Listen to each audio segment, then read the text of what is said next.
Back in November of 2022, Virtual Belfry version 3.10 was released.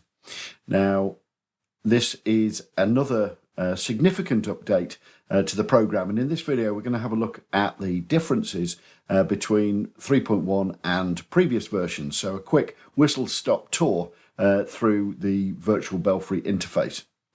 So first of all, you have to find out which version you're on, and you can easily do this by going to Help and About. And at the top here, it will tell you the version number. In here, we have version 3.10. However, the initial release was on the 28th of November, and a bug was found in very short time after the release, and consequently Doug issued a update on the 29th, and the release date here shows the 29th of November 2022, and this is the latest version. If your version has 3.10 and the 28th of November, you should go to the website, re-download the update, and then run it over the top of your installation to ensure that you're on the latest version. So let's have a look at what's new in version 3.10. The main change is the use of call changes. Now, Virtual Belfry has always had the ability to do call changes. It's just that you had to push a button on the keyboard to actually get two bells to swap.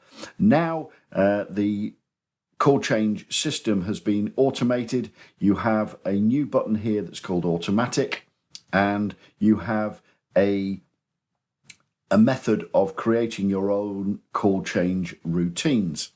So if we quickly have a look at this, if we click the call changes CC option at the top here and then click the call change button, we can see there are some built in, but if we go to the call change list, in the same way that you can set up your own compositions of methods, you can set up your own call change sequences for 6 bells, 8 bells, 10 bells, whatever you want. So if we have a quick look at a simple one, which is Titums, if we click edit, you can see the basic format. So we have the name of where you're going, and then we have the notation to achieve that. And this is all done by calling bells up. So all of the notation is done on the principle of calling up whatever you have set in the main program. So here we're going to move bell number 3. We then have a full stop, and that full stop is the number of hand strokes and backstrokes in that position before the next move takes place automatically. If you're using the manual system, which I'll explain in a little while, then the dots are ignored. So here we're going to move bell number 3, so it will be 3/4. We then do hand stroke, backstroke. We're then going to move 2/4, hand stroke, backstroke. Then we're going to do 3/5, and we should be in Titums. We're then going to stay there for 3 hand strokes and backstroke sequences, and then we're going to put it back by moving the 4 and the 5 back to their rounds position. So that is the basic principle. If we have a look at 60 on thirds, then obviously it's a little bit more complicated, and you can set these up to do whatever you want to, but always make sure that you are doing the notation calling up, and then you'll be fine. So that's the call change sequence as far as setting them up. Very simple to do.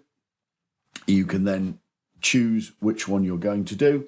And we then have automatic or non-automatic. If you have automatic set, then they will call, the program, Virtual Belfry, will call the changes for you in whatever mode you have set in the settings here. So we call up, or you can set it to call down as you require. If you don't have automatic set and you start ringing, you'll see you get a call button here. And this call button, when you push it, will actually call the next call. 2 to 3. Okay, so it called 2 to 3. And it will then stay in that position until you do the next call. 4 to 5. And so on. Stand. So it's very simple to set up and do the call changes and have the program actually calling them for you. So what else is new? Now, in the settings menu, we have down here a new setting for audio latency. Now, if you are using headphones and you're using Bluetooth headphones, I'm sure you will have come across the situation where the graphic on the screen of the ringing doesn't match what you're hearing in your ears because Bluetooth has a natural latency. What has been done here is an attempt to try and reduce that to a manageable level. So you can basically set the audio latency to whatever you feel is appropriate for your headphones, so that you can actually match it as closely as possible. Unfortunately, Bluetooth is not the same all the time, so consequently you may have to set this the next time you use it. You may be lucky, but just be aware of that. So that is the audio latency option. We then have a few changes in the way that we handle the history list.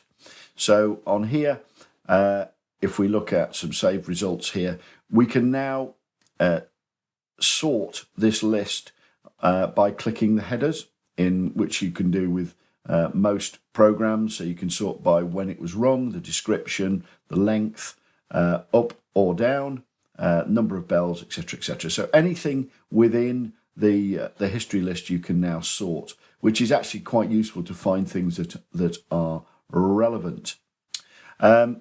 Just flipping back to the front screen, you'll see there are two drop downs now for keep going. This used to be little buttons that you moved up and down.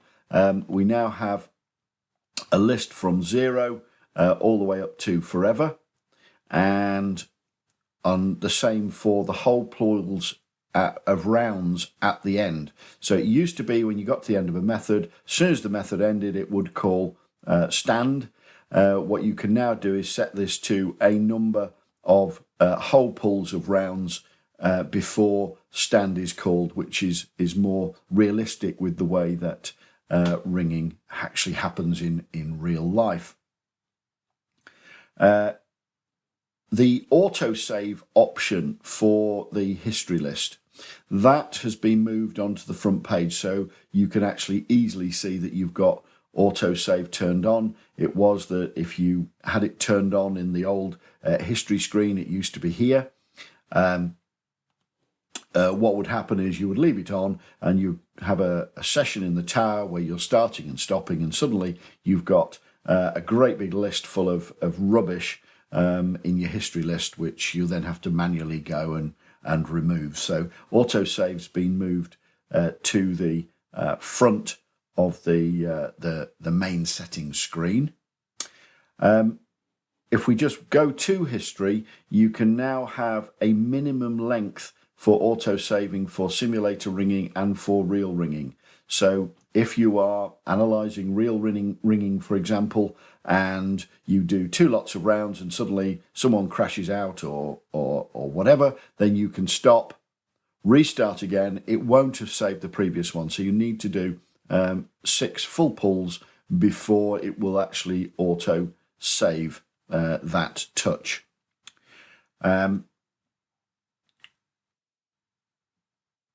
We then have a few changes to the view panel. This has been tidied up somewhat so that you can actually sort what you have on the screen at any one time. A lot of people, I think, will ring with all of the options on the screen. You can actually run the virtual Belfry so that as soon as you start ringing, it runs as full screen, so you get the maximum screen space for your ringers.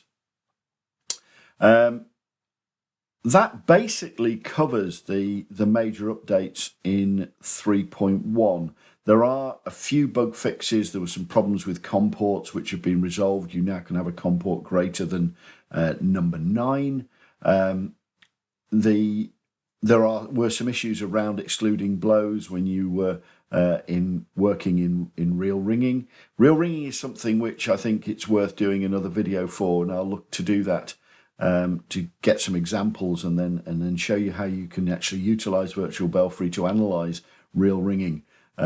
We now use it to practice nights, and it's actually creates quite a lot of conversation about striking and